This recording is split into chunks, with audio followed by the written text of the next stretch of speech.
La última vez que alguien vio a Patricia Romero de Castellanos con vida fue el martes 22 de mayo de 1963, aproximadamente a las 3:15 de la tarde, cuando entró al Salón de Belleza Reforma, en la esquina de Avenida Insurgentes y calle Génova, llevando un vestido de lino color marfil y zapatos de tacón bajo que hacían un sonido característico contra las baldosas del vestíbulo. El portero del edificio contiguo, don Esteban Ruiz, recordaría después ese detalle con precisión enfermiza, porque Patricia le había saludado con su amabilidad habitual, comentando algo sobre el calor inusual para esa época del año. 3 horas después, cuando su esposo llegó a recogerla según lo acordado, el salón estaba cerrado, las luces apagadas, y un letrero manuscrito en la puerta indicaba: «Regresamos mañana. Emergencia familiar».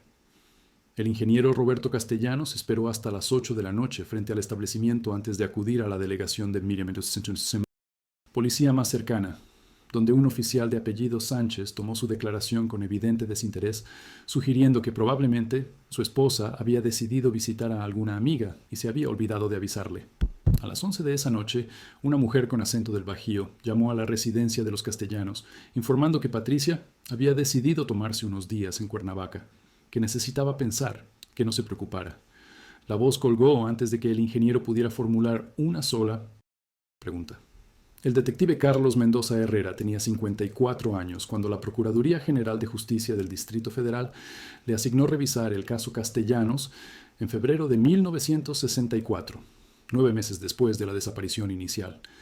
Veterano de 28 años en la Policía Judicial, Mendoza había trabajado en la sección de homicidios durante la mayor parte de su carrera, desarrollando una reputación de meticulosidad que algunos colegas consideraban obsesiva. Había resuelto 42 casos clasificados como imposibles, incluyendo el célebre asunto de los cuerpos encontrados en el río Churubusco en 1957. Su interés por el caso Castellanos no surgió de la asignación oficial, sino de una coincidencia perturbadora. Mientras revisaba archivos cerrados por abandono voluntario del hogar en el último año y medio, descubrió que 7 mujeres más habían desaparecido en circunstancias casi idénticas, todas después de visitar el mismo salón de belleza en la colonia Juárez. La periodista Elena Sandoval, hermana de la octava víctima, ya había comenzado su propia investigación paralela, y fue ella quien contactó a Mendoza después de leer sobre sus éxitos anteriores en Excelsior. Cuando se reunieron por primera vez en una cafetería de la colonia Roma el 17 de febrero, Elena colocó sobre la mesa 8 fotografías de mujeres sonrientes, todas entre 28 y 45 años, todas con cabello largo y oscuro, todas desaparecidas después de agendar el llamado tratamiento especial de doña Carmela Osorio. Mendoza visitó el Salón de Belleza Reforma por primera vez el 20 de febrero de 1964, haciéndose pasar por un esposo buscando un regalo para su supuesta esposa. El establecimiento ocupaba la planta baja de un edificio Art Deco de 4 pisos, con amplios ventanales que daban a Insurgentes, y una decoración interior que intentaba emular la sofisticación parisina con espejos dorados, sillones de terciopelo rosa y lámparas de araña que proyectaban una luz amarillenta sobre las paredes color crema. Doña Carmela lo recibió personalmente, una mujer menuda de 42 años, con el cabello teñido de rubio platino y un acento vagamente europeo que Mendoza identificó como afectado. Durante la conversación de cortesía, el detective notó varios detalles que su experiencia marcó como anómalos. Las 3 empleadas del salón evitaban el contacto visual directo. Había un olor subyacente a químicos industriales que el perfume ambiental no lograba enmascarar completamente, y cuando Carmela mencionó sus tratamientos especiales, sus ojos adquirieron un brillo que Mendoza asociaba con fanáticos religiosos que había interrogado en el pasado.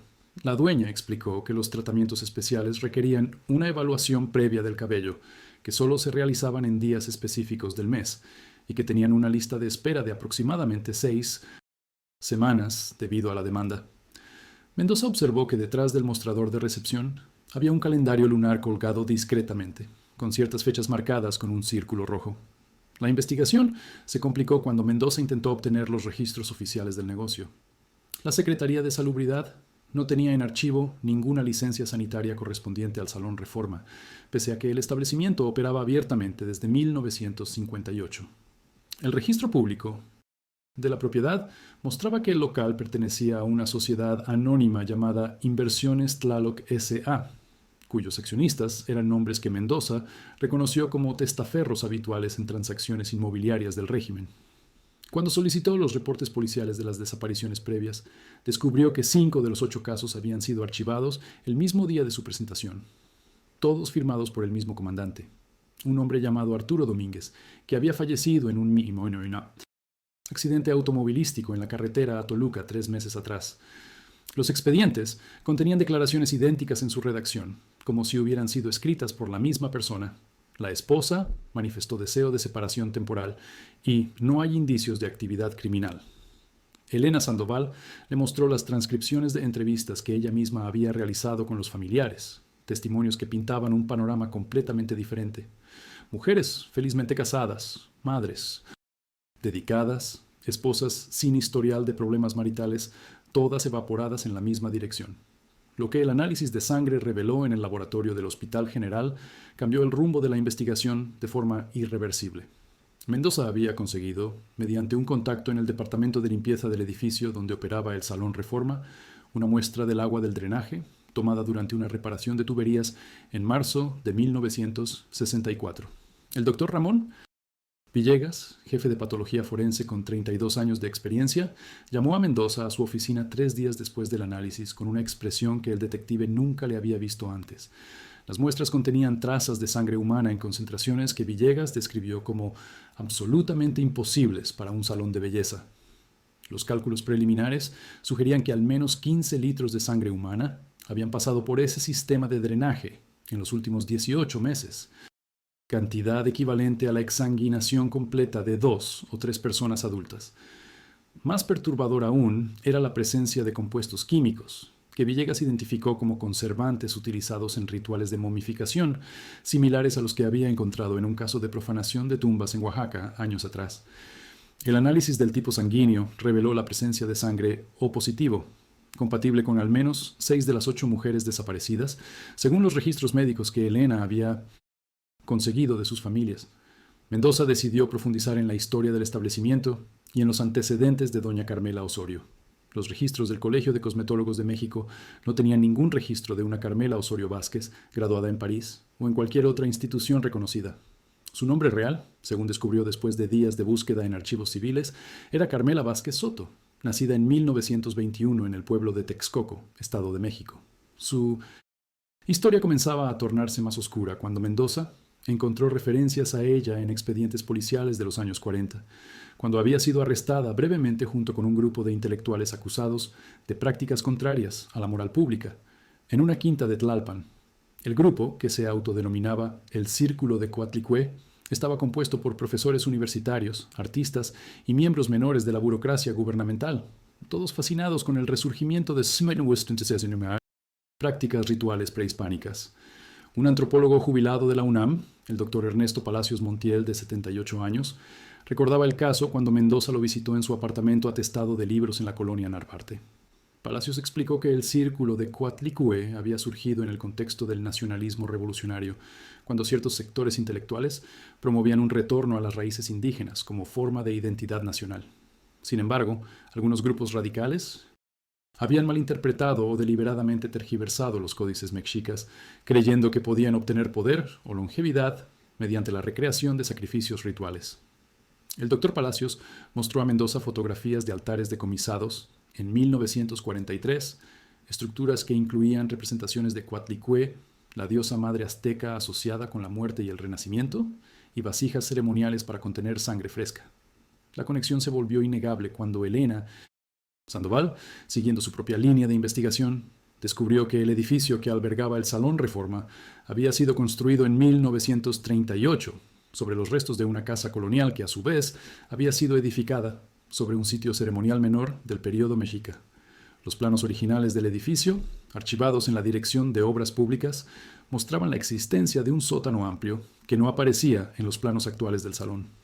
Cuando Mendoza confrontó sutilmente a la administradora del edificio, una mujer mayor de apellido Cortés, ella admitió que el sótano existía, pero que había sido sellado décadas atrás por problemas de humedad y órdenes municipales. Sin embargo, el portero don Esteban Ruiz tenía otra versión. Había visto personalmente a doña Carmela bajando al sótano durante las madrugadas, acompañada ocasionalmente por 2 hombres que él describió como vestidos de traje pero con algo raro en los ojos. El portero también mencionó el olor ese hedor acre y dulzón que emanaba de las rejillas de ventilación del salón durante ciertas noches, un aroma que le recordaba a los mataderos que había visitado en su juventud en Querétaro, pero mezclado con algo herbal, casi medicinal. El acceso al sótano se logró el 12 de mayo de 1964, cuando Mendoza obtuvo finalmente una orden judicial basada en las evidencias acumuladas y en el hallazgo de fragmentos óseos humanos durante una reparación reciente de las tuberías del edificio. La operación se realizó al amanecer con un equipo reducido. Mendoza, 2 agentes judiciales de confianza, el doctor Villegas como perito forense y Elena Sandoval como observadora civil, derecho que ella había exigido dada la desaparición de su hermana. El acceso al sótano se encontraba detrás de un mueble de almacenamiento en la trastienda del salón, una puerta de metal reforzada con 3 cerraduras que requirió la intervención de un cerrajero. La escalera descendía aproximadamente 6 metros hasta un corredor estrecho con paredes de piedra volcánica, que evidentemente pertenecían a la construcción original prehispánica. El olor fue lo primero que los golpeó, tan intenso que 2 de los agentes tuvieron que salir momentáneamente para vomitar. Era efectivamente una mezcla de sangre putrefacta, desinfectante industrial y algo más, una fragancia resinosa que Villegas identificó después como copal, la resina aromática utilizada en ceremonias aztecas. La iluminación era mínima, proporcionada por bombillas desnudas que colgaban de cables improvisados, proyectando sombras grotescas sobre las paredes cubiertas de humedad. El sótano constaba de 3 cámaras conectadas. La primera era aparentemente un área de preparación, con una mesa de metal quirúrgico, instrumentos que Villegas reconoció como usados en autopsias pero modificados de manera perturbadora, y estantes repletos de frascos de vidrio conteniendo líquidos de colores diversos. En uno de los estantes superiores había 23 frascos de formaldehído, cada uno preservando un mechón de cabello largo y oscuro, etiquetados con fechas que comenzaban el 22 de febrero de 1963 y terminaban el 18 de agosto de 1964. Cada fecha correspondía exactamente con una de las desapariciones documentadas. Mendoza fotografió meticulosamente cada frasco, mientras Elena, pálida pero firme, identificó el cabello de su hermana en uno de ellos. La segunda cámara era más pequeña, funcionando aparentemente como una oficina o estudio. Contenía estanterías con libros en español y náhuatl, incluyendo copias del Códice Borgia y manuscritos escritos a mano que detallaban rituales de renovación vital mediante la sangre de mujeres en edad fértil pero sin descendencia, consideradas por la cosmología mexica como poseedoras de una energía vital no transmitida. Había fotografías de las víctimas pegadas en las paredes, junto a diagramas del ciclo lunar y cartas astrológicas elaboradas con obsesiva precisión. La tercera cámara era la más grande y la más horrible. En el centro había un altar de piedra claramente prehispánico, probablemente rescatado de algún sitio arqueológico no registrado, con canales tallados para dirigir líquidos hacia una vasija ceremonial en su base. La piedra estaba manchada con lo que evidentemente era sangre seca, capas y capas acumuladas durante meses. Alrededor del altar había 22 cruces de madera clavadas en el suelo de tierra, cada una marcada con un nombre que correspondía a las víctimas conocidas. No había cuerpos, pero el análisis posterior del suelo revelaría la presencia de restos óseos humanos pulverizados, mezclados con cal, método de disposición que dificultaba la identificación, pero no la eliminaba completamente. En un rincón de la cámara había un brasero de bronce con restos de copal quemado y, más perturbador, fragmentos de cabello y tela. Las paredes mostraban pinturas murales recientes imitando el estilo de los códices, representando figuras femeninas siendo transformadas en energía vital para alimentar a una deidad maternal. Villegas, que había visto innumerables escenas de crimen en su carrera, admitió después que nunca había presenciado algo tan sistemático y ritualístico. La disposición de cada elemento sugería una creencia genuina en la efectividad del ritual, no la obra de un simple asesino, sino de alguien convencido de estar realizando un servicio sagrado. La confrontación con doña Carmela nunca ocurrió de la manera esperada. Cuando el equipo subió del sótano para arrestarla, el salón estaba vacío. Las empleadas habían desaparecido, los archivos de clientes habían sido removidos y había señales de evacuación apresurada pero organizada. Una vecina del edificio reportó haber visto a Carmela saliendo en el Chevrolet negro aproximadamente 2 horas antes de la redada, acompañada por 2 hombres en traje. Mendoza emitió inmediatamente una orden de aprehensión y alertas en todos los puestos fronterizos, pero Carmela Vázquez Soto se había desvanecido tan completamente como sus víctimas. La investigación reveló que tenía cuentas bancarias bajo 3 nombres diferentes, todas vaciadas el día anterior a la redada, sugiriendo que había sido advertida. Las empleadas del salón fueron localizadas días después, todas negando conocimiento de las actividades del sótano y proporcionando testimonios claramente ensayados sobre tratamientos cosméticos normales.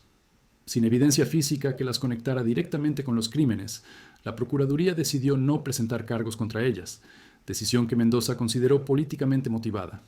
Los 2 hombres en traje nunca fueron identificados, aunque descripciones posteriores sugerían que uno de ellos podría haber sido un abogado vinculado a círculos gubernamentales, y el otro, un académico de la UNAM, con publicaciones sobre religiones prehispánicas.